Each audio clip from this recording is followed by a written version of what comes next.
Bueno, han pasado muchas cosas en la última semana vinculadas al sector ganadero y la realidad es que más allá de esa primera charla, discusión, debate que se ha dado el último viernes entre el gobierno y algunas de las entidades que integran el sector de la carne, la mesa de enlace, bueno, varias asociaciones productivas, algunas de ellas incluso ya se han retirado de ese primer encuentro porque plantean que no hay manera de discutir un plan ganadero ya con las exportaciones cerradas, es decir, con una demanda trabada.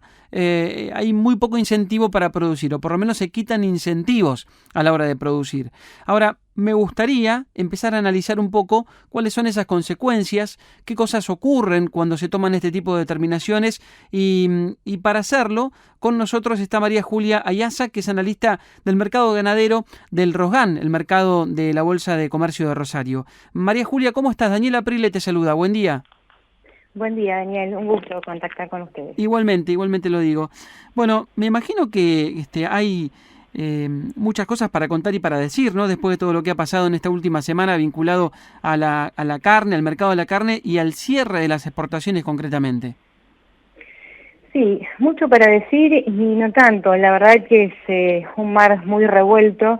Es totalmente impensado imaginar que se esté tratando de esbozar los primeros proyectos de un plan ganadero en este contexto. Comparto con lo que decía. Y pensar en una convocatoria para tener un primer proyecto en 30 días. Los planes ganaderos, quienes venimos siguiendo el tema, ya se han intentado en muchas ocasiones hacer planes a largo plazo y creo verdaderamente que Argentina necesita tener un rumbo fijado en este sentido, como lo tienen todos los países productores y exportadores de carne vacuna. Nosotros carecemos de este plan y es una necesidad imperiosa del sector poder tener un plan consensuado, pero es irrisorio pensar que en 30 días y en este contexto se pueda arribar a un plan ganadero racional, coherente, sostenible en el tiempo. Se han esbozado algunos números, de hecho, fueron anuncios, no sabemos todavía qué surgirá de este proyecto, pero la intención que manifiestan es un aumento de la producción, digamos, lograr incentivos para aumentar la producción de los 3 millones y poco más que producimos actualmente, 3.200.000, 3.100.000, llevarlo a 5 millones de toneladas. No sabemos en cuánto tiempo, son números. Nosotros la semana pasada un poco hacíamos ese análisis de cuánto implica aumentar a 5 millones y cuán necesario es en estos momentos. El gran argumento es decir, bueno, esos 5 millones permitirían distribuir de manera más equitativa entre lo que es mercado doméstico y exportación, permitiendo un crecimiento de la exportación, y esto permitiría volcar unos 3 millones al mercado doméstico. La realidad es que volcar 3 millones al mercado doméstico hoy no es la urgencia. Se está tratando digamos, poner el mote de que los aumentos en el precio de la carne es por pura escasez, y la realidad es que el precio de la carne no es el único alimento que aumenta. No hay una falta de oferta puntual en el mercado doméstico. El consumidor argentino es uno de los que mayor abastecidos está en el mundo y tenemos uno de los consumos per cápita más altos del mundo en carne vacuna y en carne en general, si sumamos las otras carnes complementarias. Entonces, la realidad es que no suena una demanda genuina hoy aumentar la provisión al mercado doméstico. Sí, la demanda genuina y lo que realmente surge del consumidor es controlar el precio de la carne como el del resto de los alimentos que forman la canasta básica. Entonces, sí, perdón. Pero el mensaje del gobierno es justamente ese, es el de se está yendo la carne al exterior o no queremos pagar los precios del exterior con la carne que se consume en el mercado interno, porque ese fue el mensaje que dio el propio presidente Alberto Fernández y que sirvió de justificación para empezar a restringir la venta de carne al exterior. Totalmente, ese fue el mensaje, realmente puras falacias, se habla desde el desconocimiento y evidentemente mucha gente escucha esas palabras también desde el desconocimiento y adhieren. Quienes seguimos el mercado de carnes saben perfectamente que lo que se exporta no es mercadería que estemos dispuestos a consumir localmente. Hoy tenemos un problema de la cantidad de exportadores que tienen incluso contenedores retenidos en el puerto, que tienen que devolverlos y no hay forma de colocar esa mercadería en un supermercado local o en cualquier boca de expendio local. No es carne, o la carne que se vende a China, la vaca que se vende a China, no es una mercadería que estemos como consumidores dispuestos a adquirir. Entonces, realmente se habla desde la falacia y se recibe muchas veces ese discurso desde el desconocimiento. Ya que hicieron ese trabajo, ¿en cuánto tiempo se podría lograr, haciendo las cosas muy bien, llegar a producir 5 millones de toneladas?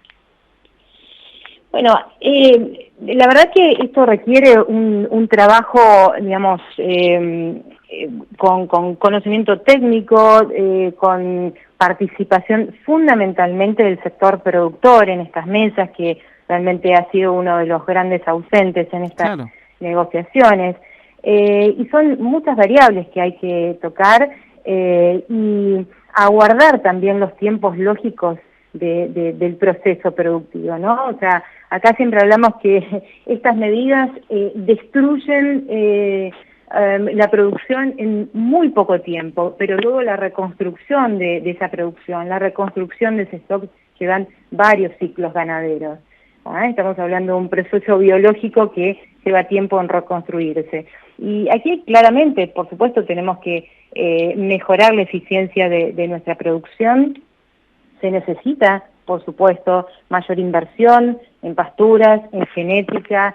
Es muy bienvenido si este plan puede traer al productor créditos blandos, acceso a financiación para poder invertir en la producción. Ahora, realmente, en forma racional, por más incentivo y por más facilidades crediticias que pueda recibir el productor, ¿quién en su sano juicio va a invertir en producir algo que no sabe si luego lo va a poder comercializar? Es decir, pensemos que esto lleva tiempo. Un invernador de novillos que invierte 2 años en esta producción y luego no sabe si va a poder vender esa mercadería o no. Entonces, es irrisorio pensar en armar un plan ganadero en este contexto. Nosotros habíamos esbozado también algunos números en cuanto a, digamos, cuánto demandaría una reconstrucción. Y pensemos que muchos países, como por ejemplo en el caso de Australia, que vienen de una pérdida de stock muy fuerte, producto de la sequía que han afrontado en los últimos años, están en procesos de reconstrucción de su stock. Pero eso tiene un costo, es decir, cae la faena, cae la producción durante los años que demande ese proceso de reconstrucción y retención de stock. Entonces, tampoco es algo que en estos momentos estemos dispuestos, creo que políticamente tampoco estaríamos dispuestos a asumir, o estarían dispuestos a asumir en este contexto, proponer una reconstrucción del stock a costa de una caída en la faena. Nosotros, si tenemos que preservar el número de faena y el número de producción, esa reconstrucción va a demandar mucho más tiempo y va a ser mucho más lento ese proceso a medida que podamos ir mejorando los índices de preñez, de destete, ir aumentando paulatinamente los kilos de producción que llegan a faena. Entonces, todas esas variables se van moviendo mucho más, de manera mucho más lenta, si queremos evitar directamente esta retención de hacienda llegando a faena para acelerar los tiempos. Entonces, es un balance que hay que poner en la mesa, que gente del área técnica, desde la producción, tienen que discutir, pero nuevamente repetimos, en un contexto con reglas de juego mucho más claras, más transparentes y con otra previsibilidad. Si no, se desvanece cualquier tipo de plan y objetivo que se pueda plantear en este escenario. Totalmente. María Julia, gracias por la charla. Ha sido muy clara como siempre. Sabés que soy un gran lector de los informes que siempre hacen. Respeto mucho la opinión que vierten siempre en esos trabajos. Gracias por habernos atendido. Bueno, muchas gracias a ustedes. Un gusto grande. estar en contacto. Igualmente. María Julia Ayaza es analista ganadera del mercado Rosgan, el mercado ganadero de la Bolsa de Comercio de Rosario. Claro, los que están sentados son los dirigentes y uno, por supuesto que respeta la investidura de cada uno de los dirigentes de las entidades, pero no son técnicos. No son técnicos. Y el tema ganadero es muy complejo. Es muy complejo. Es muy difícil creer que, por un lado, quienes están convocando sean realmente los que tienen que armar un plan, un proyecto productivo. Y por otra parte, ha llevado tanto tiempo en la Argentina diagramar situaciones como estas, que cuesta también creer que en 30 días se va a elaborar algo serio como para que sea llevado a cabo. Entonces, la realidad es que hay más dudas que certezas y, para ser concreto, un buen plan ganadero empieza por 2 o 3 pilares que hoy no tenemos, que son previsibilidad en la economía, certeza de lo que uno está invirtiendo, certeza sobre lo que uno está invirtiendo y confianza, que son todos atributos que hoy por hoy lamentablemente no priman en nuestra economía.